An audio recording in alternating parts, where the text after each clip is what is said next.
So Z Benefits, pinalawak na, pinarami na ang coverage niya. So, paano naman gagamitin ng ating mga kababayang may cancer? Maaari pong pumunta yung pasyente sa kahit alin man po na Z Benefits Contracted Health Facility o mga ospital. They can inquire po doon kung ano yung mga requirements, paano sila makakapasok sa Z Benefits. At tutulungan po sila kung paano po sila ma-enroll dun sa benepisyo po na yon. Pag na-enroll po sila, mabibigay na po yung buong serbisyo na kinakailangan po nila for the whole duration po ng kanilang treatment.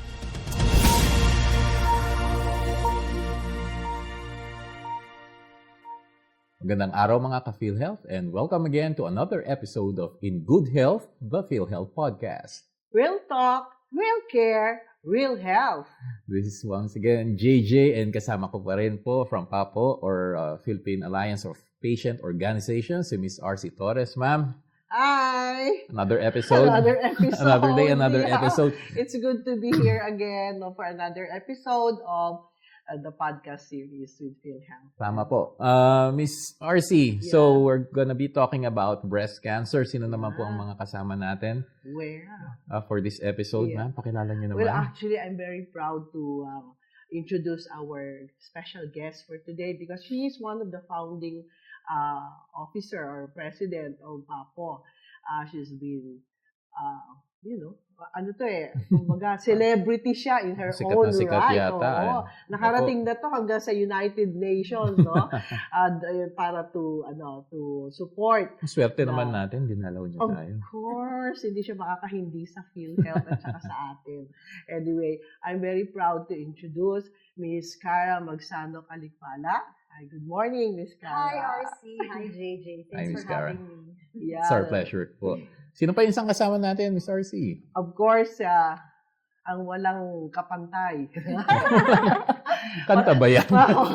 Matagal na namin siyang, matagal ko na siyang kapartner. Yes. Remember yung ating Oh, PhilHealth naman. podcast nung una. He's, of course, one of the gems ng BDRD. Uy, gems Pag narinig yan ni Doc Mel, nakabatukan ako. So, siyempre, si Dr. Glenn David. Glenn kasi doktor na siya ngayon. Pero nurse siya in may credentials. Hi Glenn, kumusta ka? Hi, magandang araw po Sir JJ and Ma'am RC and magandang araw din po Team PhilHealth. Ayan. So again, si Glenn ay galing sa ating Benefits Development and Research Department sa PhilHealth na makakasama ho natin sa ating usapan tungkol sa breast cancer.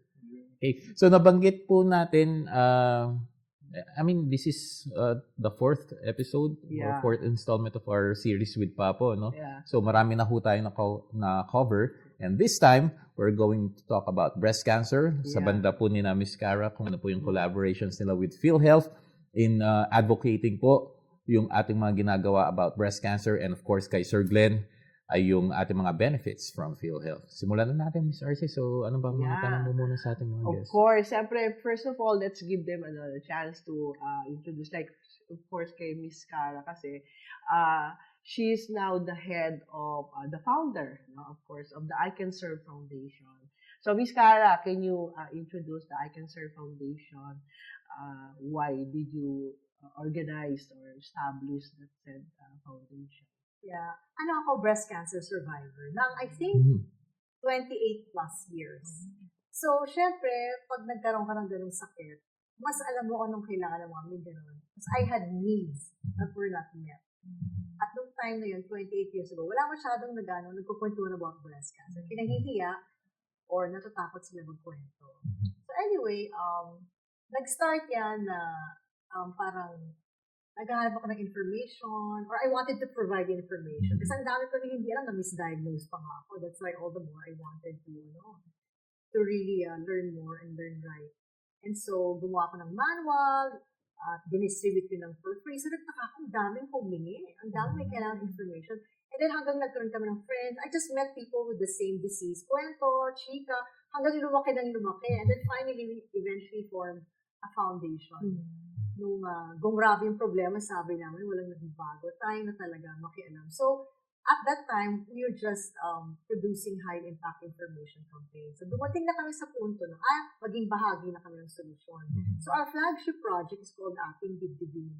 nakikipag-partner kami sa mga local government units para mag-institutionalize ng isang breast cancer control program. Oo. Kasi bago pa nagkaroon ng cancer law, walang mga ganito eh.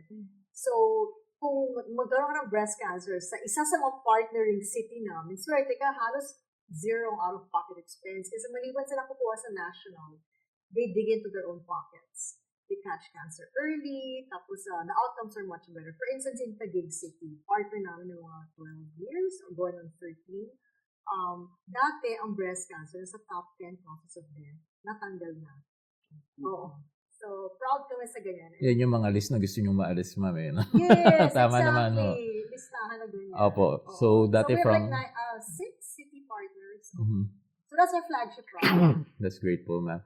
So, what does one do? Halimbawa, may breast cancer in isang patient po natin. How do they approach you, ma'am? Paano po sila makakahingi ng tulong din from you? I understand being an advocate, you will be guiding them also how to seek proper care and treatment. So, paano po? Paano po lalapit So, sa we inyo? want to refer sa amin ng patients. Mhm. Ang popular sa amin, Facebook Messenger. Yun ang gateway talaga. No? Opo, lalo sa na ngayon, mga ma'am. kapatid natin, no? na masa talagang easy and libre sa kanila. Yes, of course. Tapos, alam mo, gusto ko lang parang kung may myth ang mga tao, yung mga pasyenteng tumatawag sa amin, hindi humahagulgol, parang hindi sila, nagsa-self-pity. Mhm. Lahat ng women take charge. They want information. Mhm. Saan ako makakakuha na dito, ganyan, ano pwede kong gawin.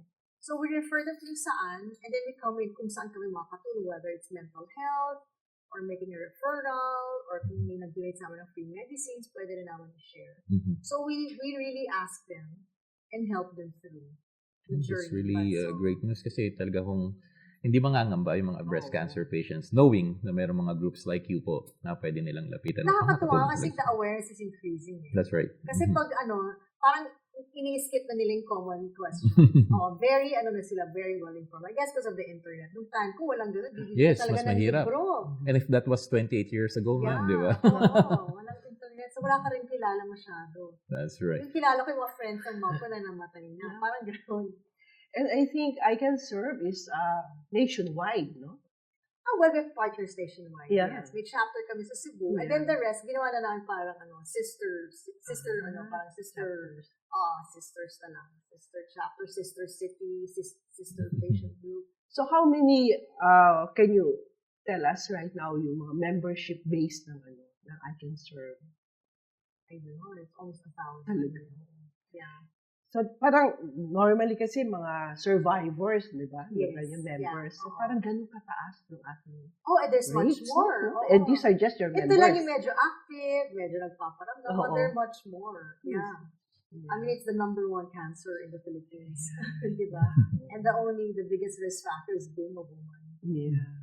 That's right. So, thank you, Miss Cara. Punta naman tayo kay Glenn. Glenn, I understand previously, mga former years, early stages lang ng breast cancer ang sinasagot ng PhilHealth. Yes, Tama ba? dati po. But now, or 2024, if I'm not mistaken, we have expanded it na from stages 0 to 4. Ay sagot na rin ng PhilHealth. Yeah. Kwentuhan mo naman kami, Glenn, ano na ba yung Enhanced Z-Benefit Package for breast cancer? Yes, sige. Maganda po yung mga naging usapan nyo with Doc Cara. No?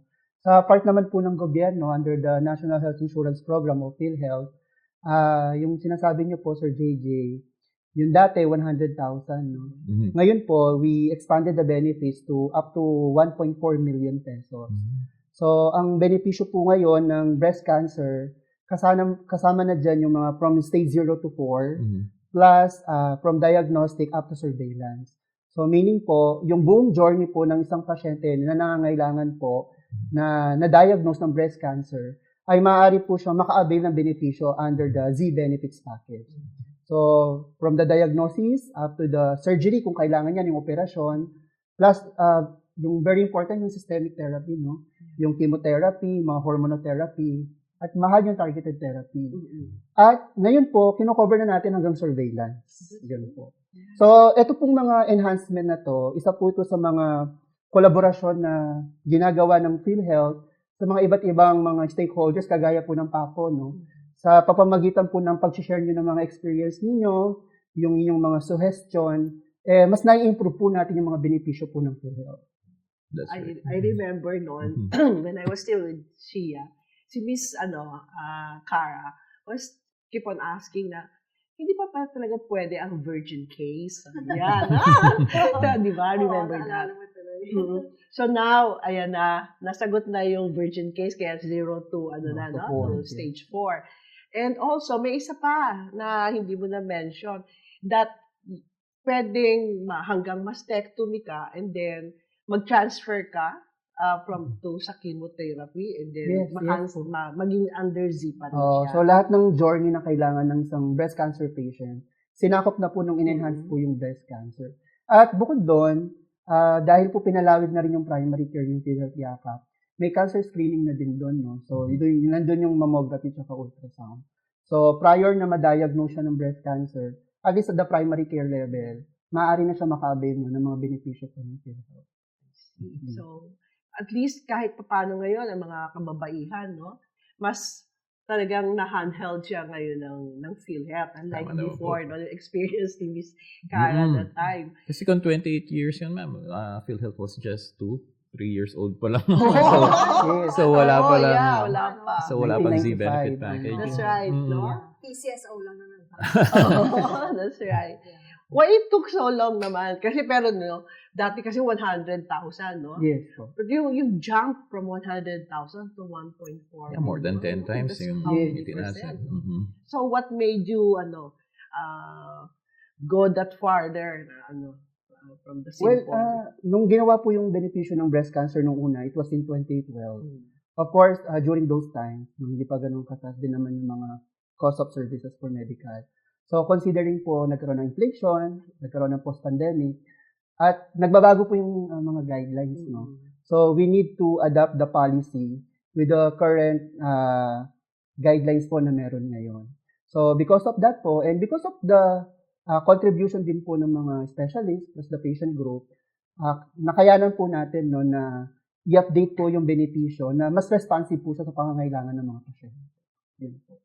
So, kompleto yan, Glenn. Sabi mo na nga, from diagnostics, and Yes, then up to medicines, surveillance. Pati medicines, tama? Meron Yes din. po. Surveillance, so after ng mga surgeries, kung magkaroon Yes. man.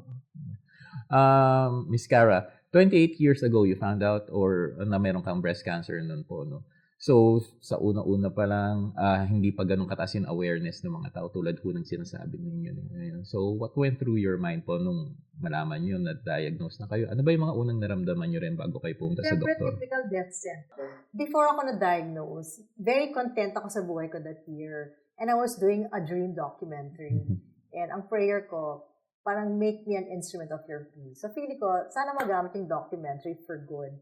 That was like January 1 to be exact. Nung na-diagnose ako noong April, and I was told na may breast cancer, yun ang mga unang pumasok sa isip ko. Oh, my dream will come true that this documentary will really make an impact. And yung sinabi ko nga na dream ko mamatay ng maaga kasi gusto kong mauna sa family ko. So sabi ko, uy, baka magkatotoo, may chance. So I mean, I'm not the typical, natakot. Hindi ako natakot sa diagnosis.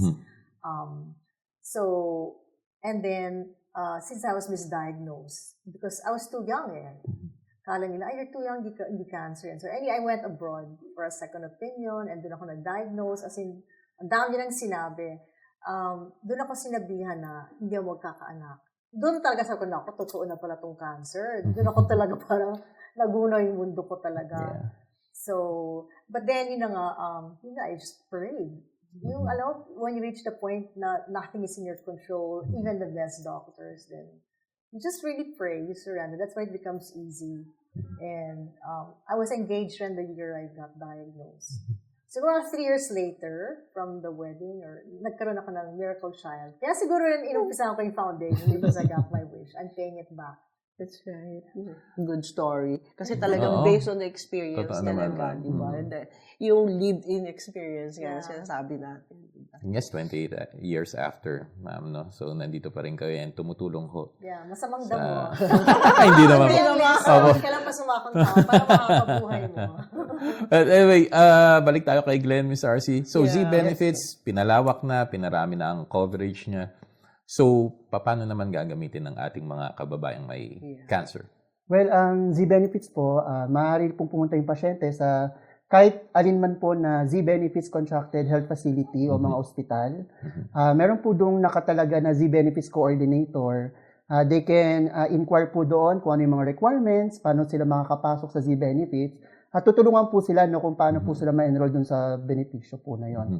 So pag na-enroll po sila, mabibigay na po yung buong serbisyo na kinakailangan po nila for the whole duration po nung kanilang treatment. Laging tanong din, Miss RC, yung ano yung pre-authorization checks ba na ginagawa bago makagamit how ng... easy, no? Madali lang naman po ang pre-authorization, no? Kumbaga, kapag pumunta po siya sa isang contracted health facility, tinignan siya ng doktor, meron po doon mga sets of criteria. So, titignan doon kung confirm po ba siya na breast cancer, kung anong stage niya, and then ipapa-approve lang po yun sa PhilHealth. So, ang turnaround time naman doon, pag na-receive ng PhilHealth, at least at 7 working days po, i-approve na yun ng PhilHealth. And once na-approve yun, tuloy-tuloy na po yung serbisyo. One time lang naman po ang pre-authorization. I see. Pero kasi parang access is still a problem. I mean, access to accredited facilities kasi we're contracting facilities, right? Yes, tama po. And parang limited yung contracted facilities natin as far as the breast cancer is concerned. Especially now, kahit malaki na siya. What can we possibly do? Kailangan ba ng I Can Serve na mag-advocate talaga para itong mga contracted facilities naman natin ay makipag-contract for this special package, lalo na maraming kababaihan na kailangan matingnan. Maganda po tanong yun, no? Kasi dahil po ngayon, no, isa po sa mga prioridad po ng PhilHealth ngayon is mapalawig po yung access kasi may mga benepisyo na. So, kailangan lang po natin ng access. Kaya po ngayon, puspusan po ang ating mga kasama sa regional office para po makapag-contract sila ng mga qualified na mga health facilities. Ito po kasi mga benepisyo under Z-Benefits, hindi po sila yung mga regular benefits, no? So, may mga kinakailangan na human resource, mga espesyalista, may mga kinakailangan din na dapat may mga available na mga gamot para pag pumunta po yung isang pasyente sa paggamutan na na-contract, ay available po, no, lahat ng kinakailangan ng serbisyo. Kaya naman po, puspusan din po yung mga information campaign, no, kagaya po ng mga ganito sa pagkikipagtulungan po ng PAPO, para po mas mapalawig po yung kaalaman para po na merong mga ganitong benepisyo po ang PhilHealth. I see. Oo. At maganda kasi nating malaman, no, gusto kong ma-share ni Ms. Cara, ano yung nangyari sa United Nations, no? Ano yung naging advocacy ni Ms. Cara na nabigyan ng recognition ng UN? So I'm a member of the technical working group of the WHO on the Global Breast Cancer Initiative. Sa advocacy committee ako. So we really want everyone around the world to have a breast cancer control program. And part of the National Cancer Control Program. At dapat may National Cancer Control Program. May mga countries na wala eh. Tayo nga, mas high-end kasi may batas. Yeah. Oo. So anyway, we when the first draft came out of the United Nations, parang high-level meeting, hindi yan palagi for non-communicable diseases and mental health. Binasa namin yung draft, parang wala masyado about breast cancer. Sabi ko, paano ito nangyari? It's the number 1 cancer in the world. So, nag-usap-usap kami mga advocates. Let's advocate in our own country. So, nag-share kami ng mga letters, templates. And then, on our end, pinadala ko sa DOH. I gathered first signatures from different cancer leaders and different supporters. They did it also. We also, nagkalampag rin ako na ibang countries. Kasi ang DOH or any Minister of Health will have to coordinate with New York, their mission offices. So, yun, nag-coordinate. So, nag-push kami. So, breast cancer is included in a bigger way now in the document. See mo. So, kasi kung wala doon, parang kung wala sa batas, hindi siya talaga priority. Ano effect nun? You have to keep, it's just funny, it's so obvious, it's the number 2, but it's never always prioritized, hindi siya automatic. So, as an advocate ka lang, nangungulit ka lang palagi, vigilant ka lang. So, I guess yan yung role namin. Yeah, that's good. Tamo ganyan siya ka-active, kaya mahirap mahagilap si Ms. Cara. Ang dami kasi may sakit. And to be fair, ang daming competing diseases naman. Exactly. Diba? Yeah. So, yan yung magandang balita kasi meron tayong representative mismo, no, sa international arena. I just want as an advocate. Yeah. So Glenn, balik tayo, no? Breast cancer stage 0 to 4. Yes. Okay, tama bang maging interpretation ng mga patients natin, mga PhilHealth members na magagamit lang nila to when they start out na 0 pa lang sa PhilHealth, or they can enter the Z benefits program kahit mga nasa stage 2 na yung cancer nila? Or They can start po at any stages. So, Any stages we yun, cover di ba? stage 0 to 4. So, pwedeng na-diagnose siya ng stage 3. Or kung maaga siya na-diagnose, stage 0, then pasok pa rin po maganda. sila sa benepisyo po ng Z. ayun, para liwanagin lang natin kasi sa Action Center may nagtanong na rin yan. Baka mamaya Ayun din kailangan po yung nilang purpose simulan. ng pre-authorization. No? So, upon checking po ng doktor, titignan niya kung ano yung stage ng cancer. Para alam din po kasi ng doktor kung anong mga intervention ang ibibigay nila. Yan po. That's great naman. So, matanong ko lang din, no? Surveillance, paano ginagawa yun? Yeah. Well, kasi kapag after ng gamutan, kung natapos na niya yung buong cycle ng gamutan, the next step po is surveillance. So, titignan nila kung baka po biglang bumalik no, yung bukol sa suso. So, doon po pumapasok din yung yearly surveillance, kagaya po ng mga bone scan, mga mammography.